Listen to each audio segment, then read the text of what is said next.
Por que confesso agora? Talvez porque a culpa, essa praga católica que não nos abandona, precise extravasar como pus de uma ferida antiga? Ou quem sabe seja apenas vaidade, a vaidade de uma mulher que, aos 55 anos, provou que ainda podia despertar paixões avassaladoras. Começo esta história numa tarde de dezembro, quando o calor do Rio sufocava até mesmo os pecados mais banais. Eu estava sentada na varanda do meu apartamento na Rua Toneleiro, corrigindo trabalhos dos meus alunos de literatura. Sim, naquela época eu ainda lecionava na universidade. O suor escorria entre meus seios, manchando a seda azul do vestido que Eduardo, meu marido, havia me dado no último aniversário de casamento. Eduardo.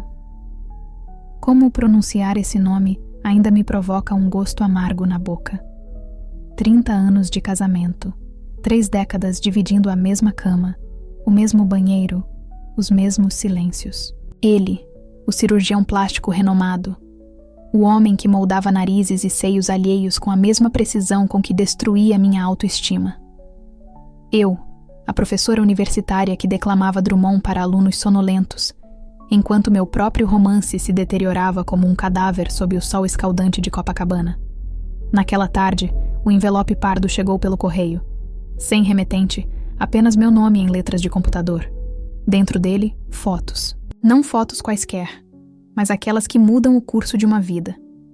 Eduardo em seu consultório, mas não em poses profissionais. Eduardo e uma paciente, jovem, linda, com seios que ele mesmo havia esculpido. Nas fotos, eles não discutiam procedimentos cirúrgicos. Meu Deus! Exclamei, e imediatamente me arrependi da invocação divina. Deus não tinha nada a ver com aquilo. Era um assunto entre o diabo e eu. A garota não devia ter mais que 25 anos.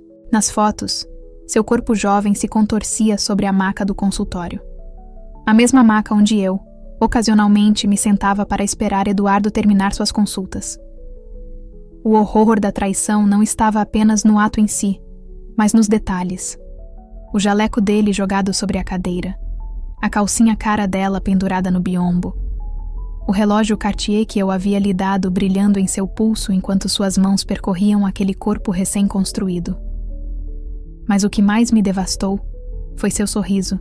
Eduardo sorria nas fotos.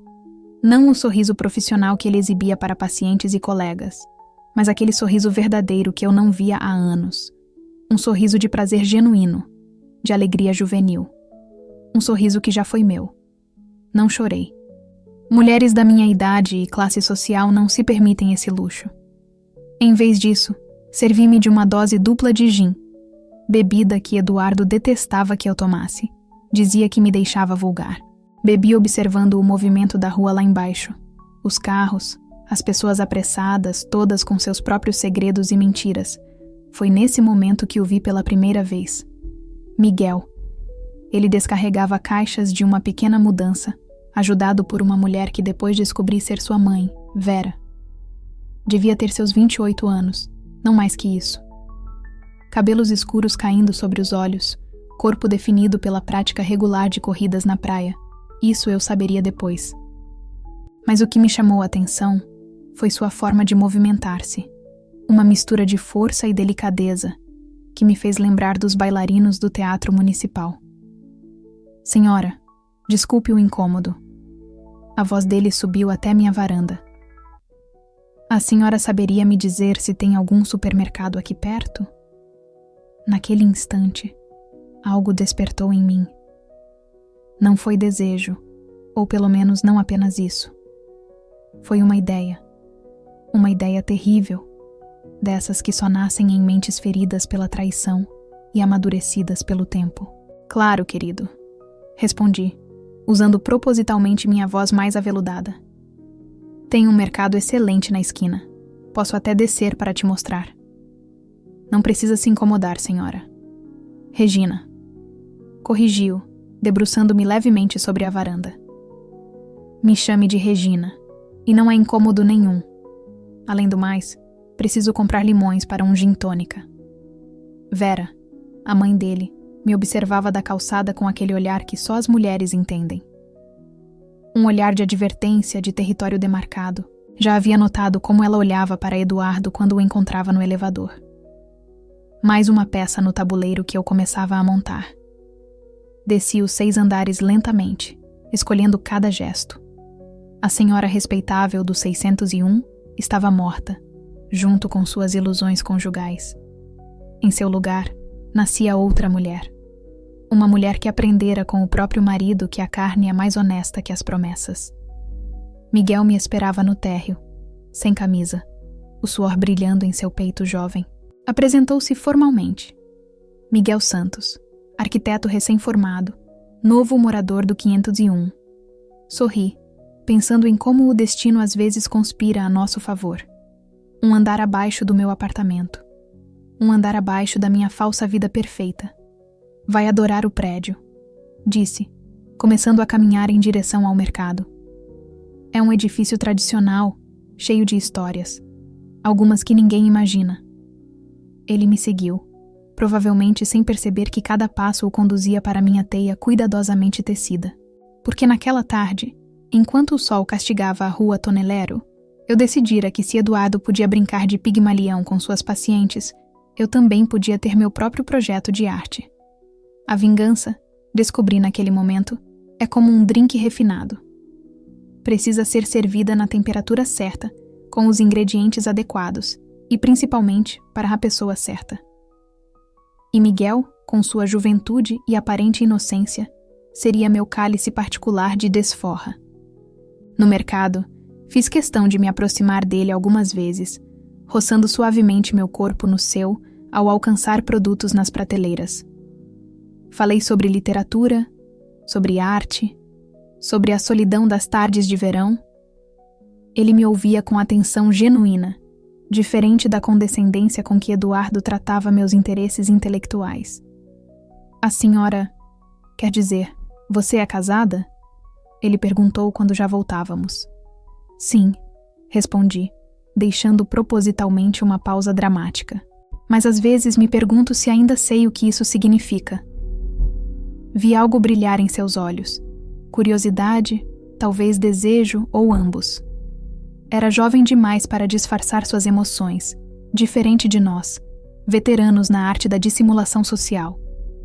Nos despedimos no elevador. Eu, com meus limões e uma garrafa de gin.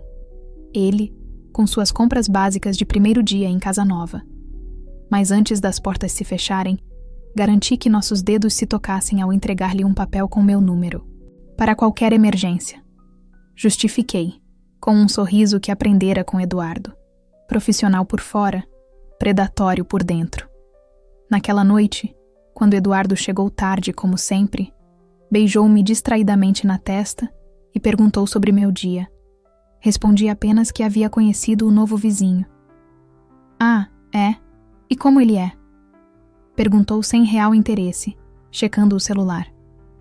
Jovem. Respondi, servindo-me de mais gin. Muito jovem. Eduardo ergueu os olhos do celular por um instante, talvez captando algo no meu tom de voz. Mas logo voltou sua atenção à tela luminosa. Provavelmente mensagens dela. A criatura dos seios novos e alma antiga na arte de roubar maridos. Deitada na cama, mais tarde, ouvi os sons que vinham do apartamento de baixo. Miguel movendo móveis, organizando sua nova vida. Sorri no escuro, pensando em como os homens são previsíveis. Eduardo, com sua amante troféu. Miguel, com sua busca por uma figura materna em território desconhecido. Mal sabia ele que havia encontrado não uma mãe, mas uma aranha paciente, que aprendera com os anos que as melhores presas são aquelas que entram voluntariamente na teia. O ventilador girava no teto, espalhando o ar quente do verão carioca. Eduardo roncava suavemente ao meu lado, seu corpo mantendo a distância protocolar de 3 décadas de casamento. Fechei os olhos, imaginando o corpo jovem de Miguel um andar abaixo. A culpa católica tentou se manifestar, mas a afoguei em gin e justificativas. Afinal, o que é pecado senão uma questão de perspectiva? Eduardo tinha suas justificativas, eu teria as minhas. A diferença é que minha vingança seria uma obra de arte, não uma vulgar transação de consultório. Adormeci sorrindo, sabendo que a verdadeira sedução não acontece na cama, mas na mente. E nesse jogo, uma professora de literatura de meia-idade pode ter vantagens que uma jovem de seios novos jamais entenderia. O verão na rua Toneleiro mal começava, e com ele, minha metamorfose de esposa traída à sedutora vingativa. Que Deus, Nossa Senhora e todos os santos me perdoassem. Ou melhor, que não me perdoassem, porque o que eu planejava fazer não merecia perdão, e essa era exatamente a beleza do plano. Dizem que o inferno é pavimentado de boas intenções. Mentira. O inferno é pavimentado de pequenos gestos, olhares oblíquos, toques aparentemente inocentes.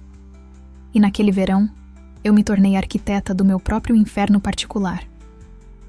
A primeira semana após a chegada de Miguel foi dedicada à observação. Como uma cientista estudando sua cobaia, aprendi seus horários, seus hábitos, suas pequenas manias. Ele saía para correr na praia às 6 da manhã.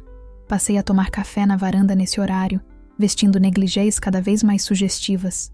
Voltava do trabalho às 7 da noite. Coincidentemente, o mesmo horário em que eu comecei a regar as plantas do corredor. Vera, a mãe dele, percebia tudo com aquele instinto aguçado das beatas que frequentam a igreja Nossa Senhora de Copacabana. Nos primeiros dias, tentou marcar território com conversas aparentemente casuais no elevador. Regina, você não acha esse calor prejudicial para fazer exercícios? Vivo dizendo ao Miguel que correr nesse horário pode ser perigoso. Querida, respondi, ajustando o decote do vestido. Na idade dele, o perigo é justamente o que torna tudo mais interessante. Ela mordeu os lábios, provavelmente segurando uma resposta mais áspera. Naquele momento, percebi que Vera seria uma adversária mais complexa que a amante de Eduardo. Ela tinha a força das mães solteiras e a astúcia das mulheres que sublimam o desejo em orações. Foi numa quinta-feira que dei meu primeiro lance mais ousado. Eduardo havia me avisado que chegaria tarde. Cirurgia de emergência.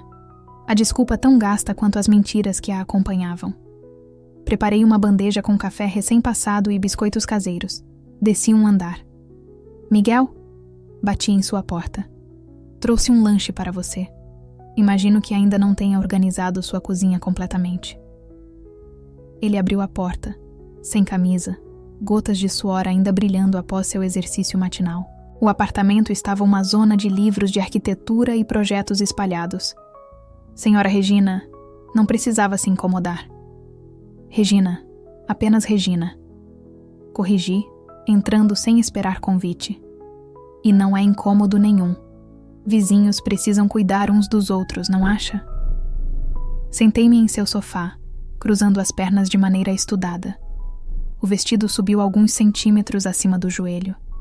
Vi seus olhos seguirem o movimento, rápido, culpado. Você gosta de literatura, Miguel? Ah, sim. Li bastante na faculdade. Teoria da arquitetura tem muito de filosofia e literatura. Sabe o que mais me fascina em literatura? Perguntei, servindo café para nós dois. Como os grandes autores tratam da tentação. Tome Machado de Assis, por exemplo. Em Dom Casmurro, a dúvida sobre a traição é mais sedutora que a própria traição.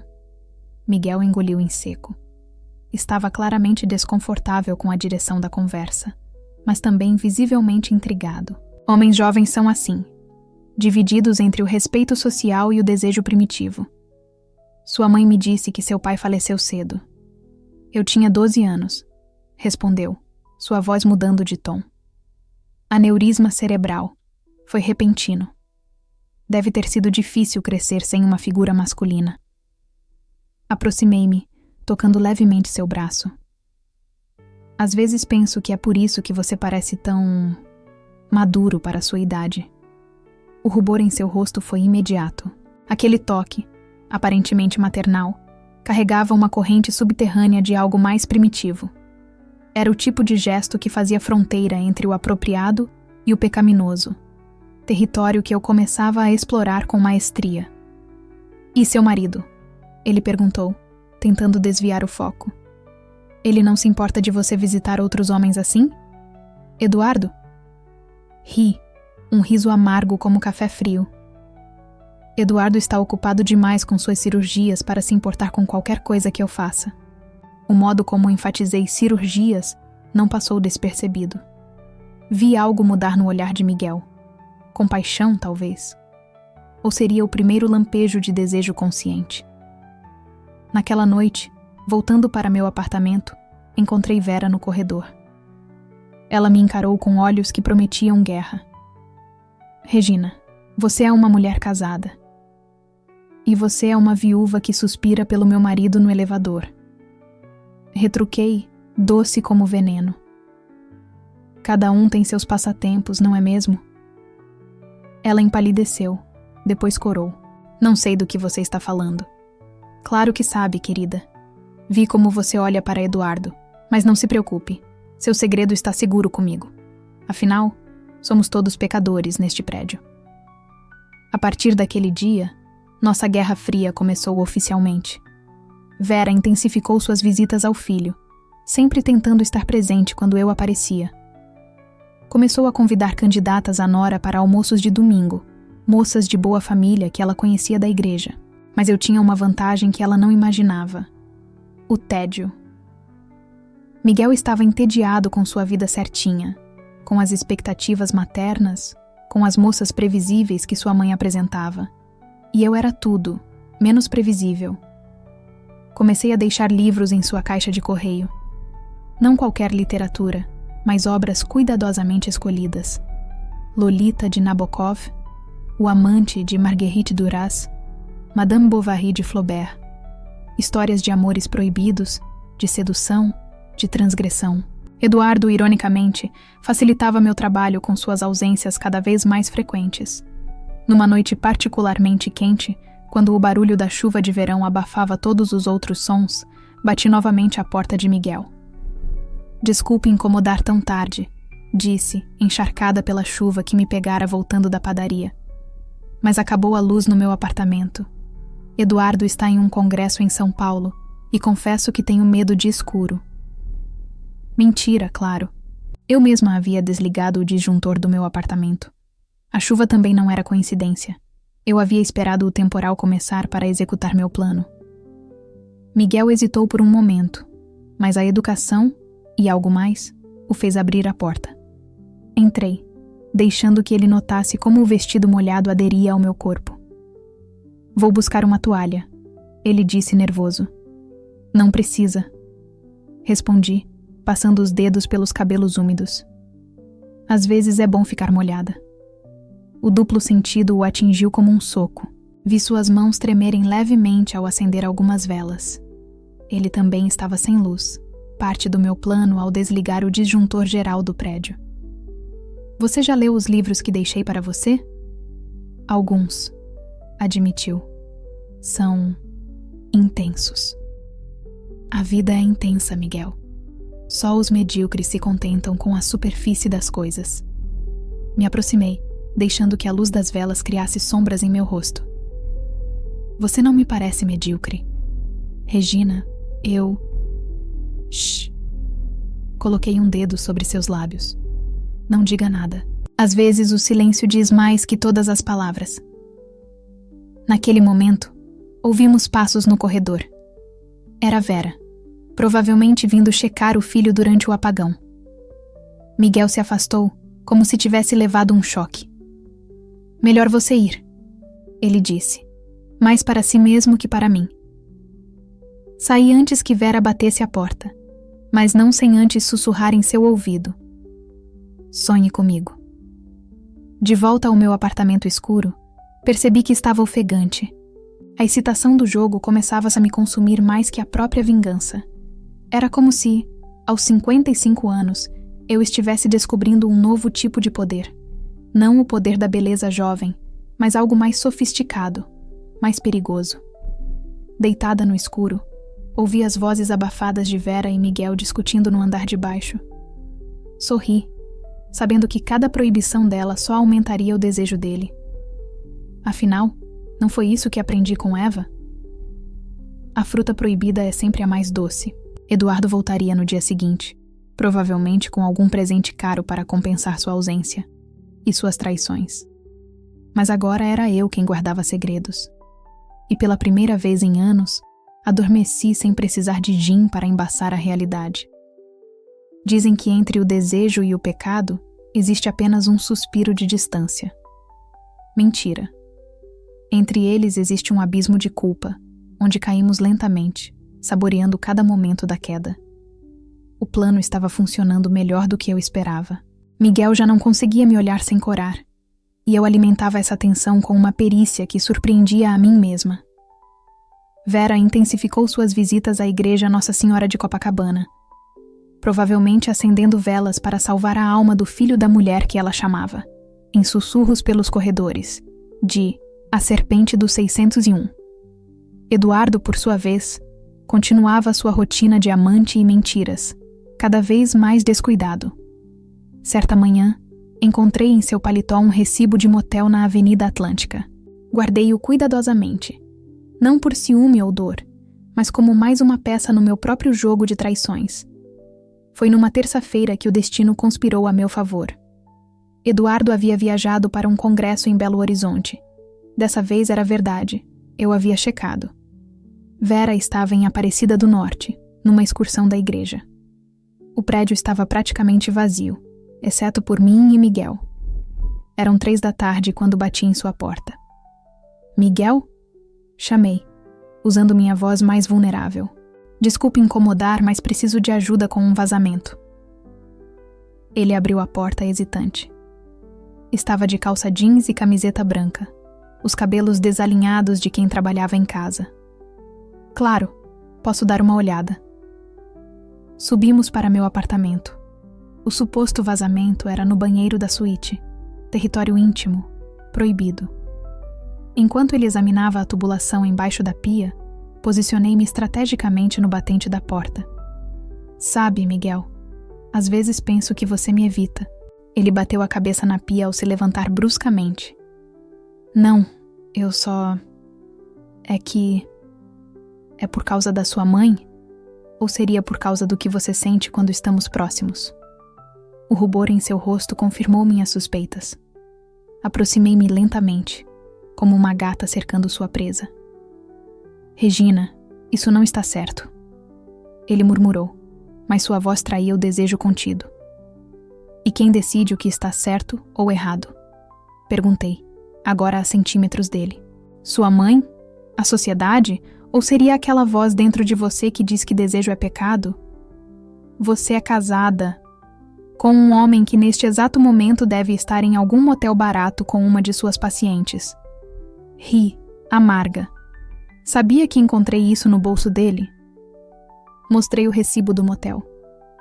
Miguel o pegou com mãos trêmulas, como se o papel pudesse queimar seus dedos. Por que está me mostrando isso? Porque quero que entenda que não sou uma predadora, Miguel. Sou apenas uma mulher que cansou de ser plateia na própria vida. Nesse momento, algo mudou em seu olhar. O desejo, antes reprimido por camadas de moral e culpa, emergiu como lava rompendo a superfície. E o que você quer de mim? Sua voz estava rouca. O que todo ser humano quer: ser desejado, ser visto, ser... Não terminei a frase. Seus lábios encontraram os meus com uma urgência que me surpreendeu. Não havia mais hesitação, apenas desejo bruto, primitivo. Suas mãos jovens percorreram meu corpo com a avidez da inexperiência misturada à ousadia da juventude. O beijo tinha gosto de pecado e vitória. Mas foi quando suas mãos começaram a desabotoar meu vestido que algo inesperado aconteceu. Um choro. Não meu, não dele, ecoou pelo apartamento. Vera estava parada na porta do banheiro, uma imagem de Nossa Senhora de Aparecida quebrada aos seus pés. Ela havia voltado mais cedo da excursão. Tinha uma chave reserva do meu apartamento. Para emergências. Eduardo havia autorizado anos atrás. Meu filho... Ela murmurou, as lágrimas escorrendo pelo rosto envelhecido. Com essa... Mãe! Miguel se afastou de mim como se tivesse levado um choque. Jezabel! Ela gritou, usando a palavra como uma arma. Você não tem vergonha? Não teme a Deus? Ajeitei meu vestido calmamente, saboreando o momento. Deus? O mesmo Deus que você invoca enquanto suspira pelo meu marido no elevador, Vera? Miguel olhava de uma para outra, confuso. Do que ela está falando, mãe? Sua mãe nunca te contou? Sobre como ela olha para Eduardo? Sobre as cartas anônimas que ela deixa na nossa caixa de correio? Vera empalideceu. Mentira! Você é o demônio, Regina. Não, querida. Sou apenas uma mulher que aprendeu a jogar o jogo que vocês todos jogam. A diferença é que jogo melhor. Miguel recuou, olhando para nós duas, como se nos visse pela primeira vez. Vocês são todas loucas, murmurou, antes de sair correndo do apartamento. Ficamos ali, Vera e eu, duas mulheres de meia-idade, em meio aos cacos de uma santa quebrada. O simbolismo não me escapou. Você destruiu tudo, ela disse, sua voz tremendo. Não, Vera. Nós destruímos. Você, eu, Eduardo. Somos todos destruidores disfarçados de vítimas. Ela se abaixou para recolher os pedaços da imagem, suas mãos tremendo. Um dos cacos cortou seu dedo, e uma gota de sangue manchou o rosto de gesso da santa. Vou contar tudo para Eduardo, ela ameaçou. Conte. Sorri, servindo-me de uma dose de gin. E eu contarei sobre suas cartas, seus olhares, suas confissões sussurradas no confessionário da igreja. Afinal, o padre Antônio me deve alguns favores. Vera saiu do apartamento cambaleando, deixando para trás uma trilha de cacos de porcelana e ilusões quebradas. Naquela noite, sozinha em minha varanda, ouvi os sons do prédio. Miguel trancado em seu apartamento, provavelmente reavaliando tudo o que pensava saber sobre desejo e moral. Vera em seu sofá, rezando seu terço entre lágrimas de culpa e desejo reprimido. E eu, a serpente do 601, saboreando minha vitória que tinha gosto de derrota. Eduardo voltaria no dia seguinte, e eu já podia imaginar o inferno que se instalaria na rua Toneleiro. Mas não me importava mais, porque naquele momento, entre o gin e a culpa, entre o desejo e o pecado, eu finalmente entendi. Às vezes a vingança não é sobre destruir o outro, mas sobre destruir a própria máscara que usamos por tanto tempo. Dizem que toda vingança tem um preço. O que não dizem é que, às vezes, pagar esse preço é a maior vingança de todas. Eduardo voltou no dia seguinte, como sempre, trazendo um perfume francês como presente, provavelmente comprado no free shop do aeroporto, entre uma mentira e outra. Recebeu-o com o mesmo sorriso plástico que ele dava às suas pacientes pós-operadas. Como foi o congresso, querido? Produtivo, respondeu, distraído com o celular. Conheci técnicas novas de rejuvenescimento facial. Fascinante. Tomei um gole de gin. Sabe o que também é fascinante? Como a vida às vezes é circular. Como tudo que fazemos volta para nos assombrar. Ele ergueu os olhos do celular, finalmente percebendo algo diferente em minha voz. Do que você está falando, Regina? De karma, talvez. Ou seria poesia? Afinal, não é poético que enquanto você brincava de Pigmalião com suas pacientes, eu estivesse aqui, criando minha própria obra de arte? O som da campainha interrompeu nossa conversa. Era Vera, os olhos vermelhos de tanto chorar, mas com uma determinação assassina no rosto. Eduardo, ela disse, entrando sem ser convidada. Precisamos conversar. Agora não, Vera. Tentei intervir, mais por hábito que por preocupação real. Agora sim, ela gritou, jogando sobre nossa mesa de jantar um envelope pardo, similar ao que eu havia recebido meses atrás com as fotos de Eduardo. O que é isso? Eduardo perguntou, pegando o envelope. Abra, Vera ordenou. Veja o que sua esposa anda fazendo com meu filho. Eduardo abriu o envelope lentamente.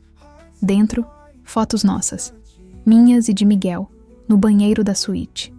O beijo, as mãos dele em meu vestido, meu rosto corado de desejo.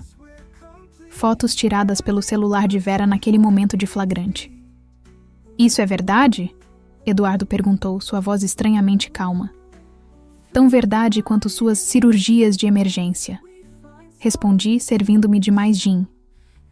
Tão verdade quanto aquela sua paciente de seios novos e moral antiga. O tapa veio rápido, mas eu já o esperava. O que Eduardo não esperava era que eu risse. Violência, Eduardo? É assim que vai terminar nossa história de 30 anos? Sua vagabunda! Vera gritou. Destruiu meu filho. Não, querida. Seu filho se destruiu sozinho, assim como todos nós. Eu só ofereci a oportunidade. Foi nesse momento que Miguel entrou no apartamento. Ele havia subido ao ouvir os gritos.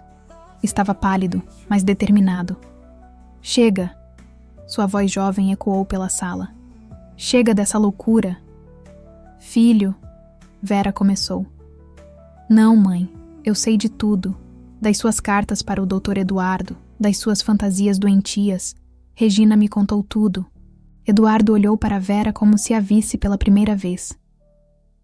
Cartas? Que cartas? As mesmas que você ignora há anos. Respondi por ela. Pobres almas solitárias, não é mesmo? Você com suas pacientes, Vera com suas cartas de amor nunca enviadas, eu com minha vingança elaborada. Somos todos personagens patéticos numa peça que ninguém quer assistir. Eu vou embora, Miguel anunciou. Pedi transferência no trabalho. Vou para São Paulo. Não, Vera gritou, agarrando o braço do filho. Você não pode me deixar. Posso e vou. Vocês todos são doentes. Este prédio, esta rua, tudo aqui é doente.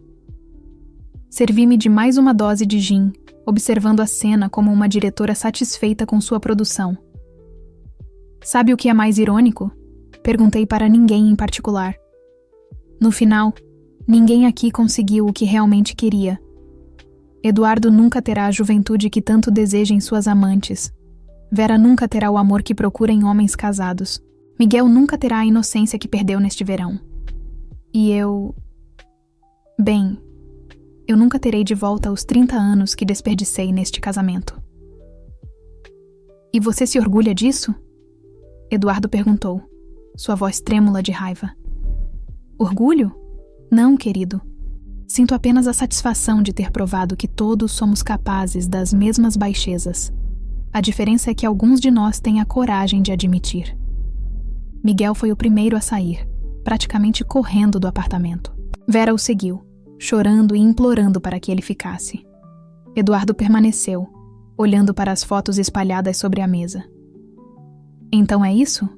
Ele perguntou. O fim? O fim começou há muito tempo, Eduardo. Hoje é apenas o último ato. Ele pegou suas chaves e saiu sem dizer mais nada. O som da porta batendo ecoou pelo apartamento vazio como um ponto final. Fiquei ali, sozinha com meu gin e minhas vitórias vazias. Lá fora, a Rua Toneleiro continuava sua vida normal, alheia aos dramas que se desenrolavam atrás das janelas dos apartamentos. Uma semana depois, Miguel se mudou. Vera entrou em depressão profunda e foi morar com uma irmã em Niterói. Eduardo pediu o divórcio e mudou-se para um apartamento em Ipanema. E eu? Eu continuei no 601, observando da minha varanda os novos moradores que chegavam, cada um com seus próprios segredos e mentiras. Às vezes, nas noites mais quentes, quando o gin já não faz mais efeito, penso se valeu a pena. Se a vingança não é apenas outra forma de prisão.